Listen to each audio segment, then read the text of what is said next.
Irmãos e irmãs, vamos a mais um momento da nossa liturgia da palavra, momento de fé, de introspecção, de meditação. Eu pesquiso em sites fidedignos para transmitir para vocês a palavra de Deus.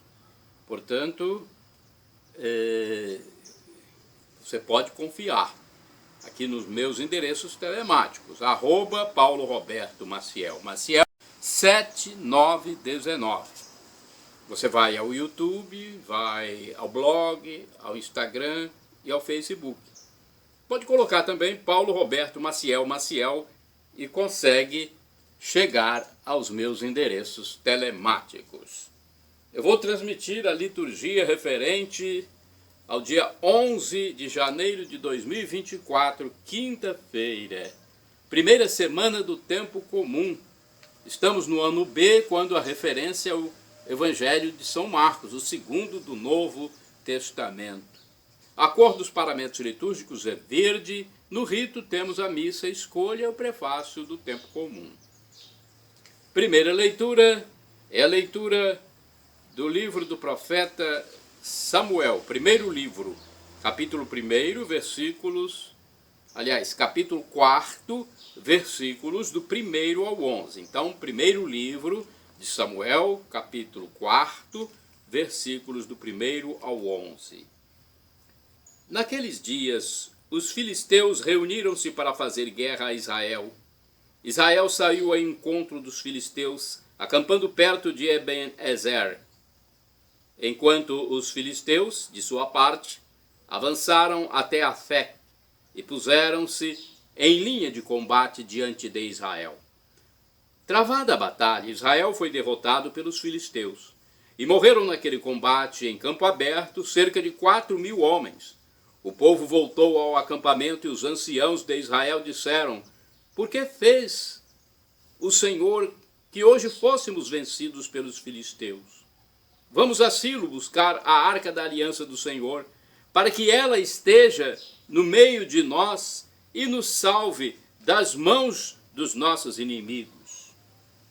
Então, o povo mandou trazer de Silo a arca da aliança do Senhor Todo-Poderoso, que se senta sobre querubins. Os dois filhos de Eli, Hofni e Finéias, acompanhavam a arca. Quando a arca da aliança do Senhor chegou ao acampamento, todo Israel rompeu num grande clamor que ressoou por toda a terra. Os filisteus, ouvindo isso, diziam: que gritaria é essa tão grande no campo dos hebreus? E souberam que a arca do Senhor tinha chegado ao acampamento. Os filisteus tiveram medo e disseram: Deus chegou ao acampamento. E lamentavam-se: ai de nós, porque os hebreus não estavam com essa alegria nem ontem nem anteontem. Ai de nós, quem nos salvará da mão desses deuses tão poderosos? Foram eles que afligiram o Egito com toda espécie de pragas no deserto. Mas coragem, filisteus, portai-vos como homens, para que não vos torneis escravos dos hebreus, como eles foram de vós. Sede homens e combatei. Então os filisteus lançaram-se à luta. Israel foi derrotado e cada um fugiu para sua tenda. O massacre foi grande. Do lado de Israel tombaram 30.000 homens. A arca de Deus foi capturada e morreram os dois filhos de Eli, Hofni e Finéias. Palavra do Senhor, graças a Deus. Olha, uma história triste para os filisteus nesta leitura, hein? Vamos ao Salmo responsorial agora, ao Salmo 43 ou 44, vai depender se a Bíblia é latina ou a hebraica, tradução. Versículos do 10º ao 11, 14 ao 15, 24 ao 25, refrão 26d. Libertai-nos, Senhor, pela vossa compaixão. Repitamos: libertai-nos, Senhor, pela vossa compaixão. Porém agora nos deixastes e humilhastes, já não saís com vossas tropas para a guerra. Vós nos fizestes recuar ante o inimigo, os adversários nos pilharam à vontade. Libertai-nos, Senhor, pela vossa compaixão. De nós fizestes o escárnio dos vizinhos, zombaria e gozação dos que nos cercam. Para os pagãos somos motivo de anedotas, zombam de nós a sacudir sua cabeça. Libertai-nos, Senhor, pela vossa compaixão. Levantai-vos, ó Senhor, porque dormis, despertai. Não nos deixeis eternamente. Porque nos escondeis a vossa face e esqueceis nossa opressão, nossa miséria.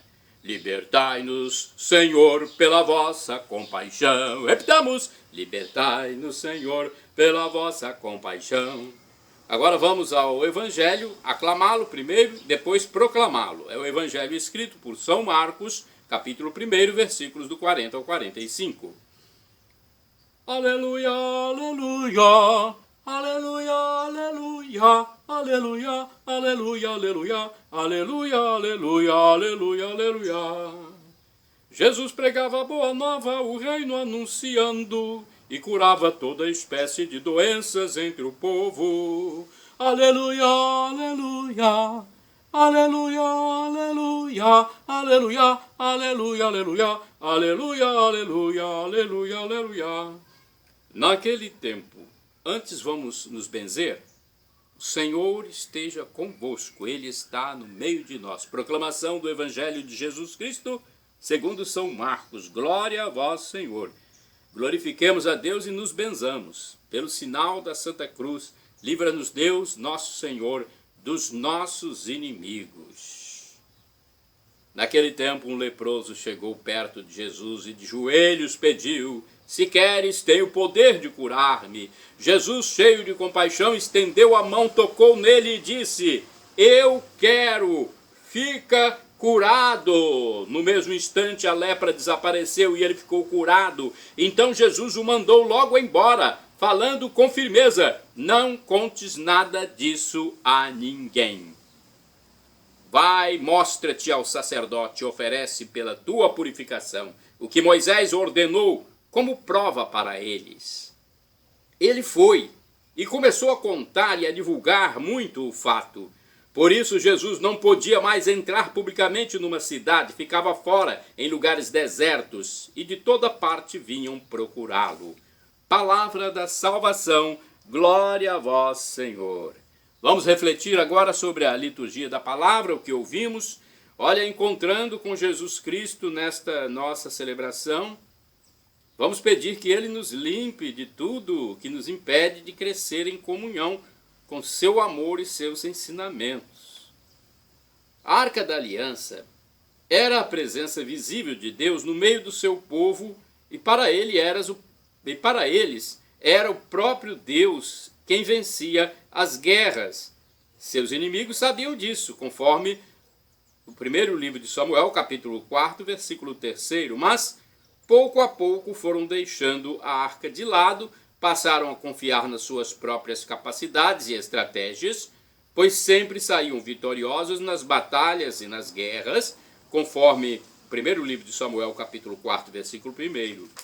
Então foram deixando a arca de lado, conforme o livro Igreja em Oração, nossa missa do dia a dia, de janeiro de 2020. Derrotados pelos filisteus, Israel lembrou-se de levar a arca para a próxima batalha, mas já era para eles mesmo como um amuleto, um talismã. Não possuíam verdadeira fé na presença de Deus pela arca, conforme o verso 4 do livro de Samuel. Os filisteus, seus inimigos, temeram a presença da arca no campo de batalha porque acreditavam verdadeiramente no poder de Deus de Israel. Primeiro livro de Samuel, capítulo 4, versículo 7.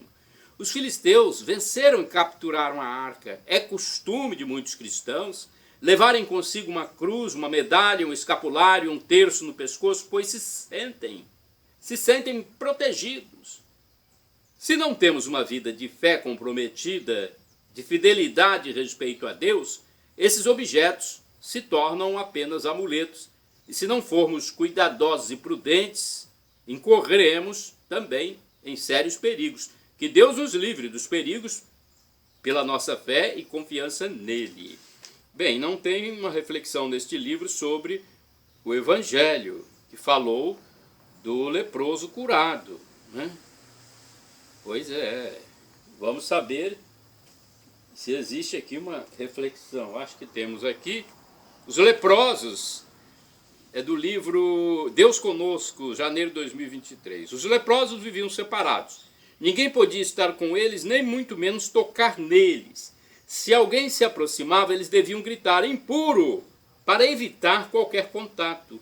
Jesus não apenas o cura, mas tem um gesto de atenção. Estendeu a mão e tocou nele. Nem sempre nos lembramos, mas muitas vezes um gesto de atenção é até mais importante. Atenção para esse detalhe. Um gesto de atenção é até mais importante do que o favor que fazemos. Certamente todos temos de melhorar nossa compaixão com os sofredores. Todos os que buscaram em Cristo sua misericórdia e manifestaram sua confiança nele foram curados ou libertados, como aquele leproso.